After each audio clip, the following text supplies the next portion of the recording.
আল্লাহ তাআলা বলতেছেন, তিলকা দারুল আখিরাতু নাজআলুহা লিল্লাযীনা লা ইউরিদুনা উলুওয়ান ফিল আরদি ওয়ালা ফাসাদা। আল্লাহ বলেন, দুইটা জিনিস যার মধ্যে থাকবে না আমার জান্নাত আমি তাকে দেব। যার মধ্যে দুইটা জিনিস থাকবে না আমি তাকে জান্নাত দেব। কয়টা জিনিস বলেন? এক নাম্বার অহংকার, দুই নাম্বার ফাসাদ। এক নাম্বার যে জমিনে অহংকার করবে না আমি তাকে জান্নাত দেব। দুই নাম্বার যে জমিনে ফাসাদ করবে না আমি তাকে জান্নাত দেব। সহজ কথা। আল্লাহ তাআলা বলেন অহংকার করা যাবে না।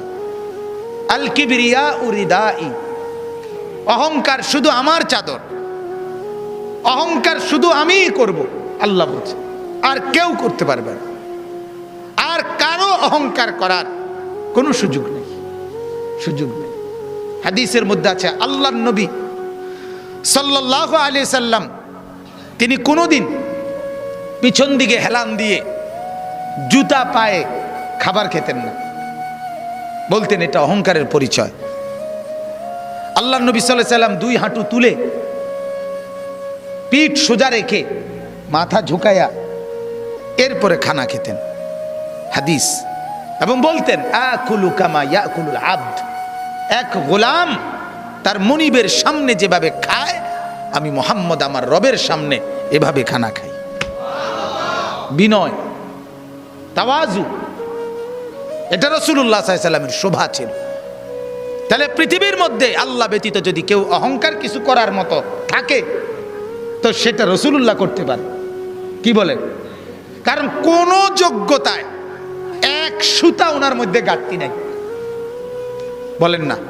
যত যোগ্যতা কল্পনা করা যায় এর কোনোটার মধ্যে উনার কোনো ঘাটতি ছিল? সৌন্দর্য, রূপ, আচার ব্যবহার, কথাবার্তা, জ্ঞান গরিমা, বুদ্ধিমত্তা, চলন বলন, সব কিছুতে আল্লাহর নবী সাল্লাল্লাহু আলাইহি সাল্লাম ডান দিক থেকে কেউ যদি উনাকে ডাক দিতেন, কথা বলতেন, তো আল্লাহর নবী পুরা চেহারা ঘুরাইয়া এভাবে তাকাইয়া কথা শুনতেন। যতক্ষণ ওই লোক কথা বলতো অতক্ষণ চেহারা ফিরাইতেন না। এটা তাওয়াজু, বিনয়। এমন না যে সামনের দিকে তাকায় আছে ওই বেটারে বলছে হ্যাঁ কবে না শুনতে আসি, তো এমন হয় না আমাদের। আল্লাহ রাসূল এটা করতেন না।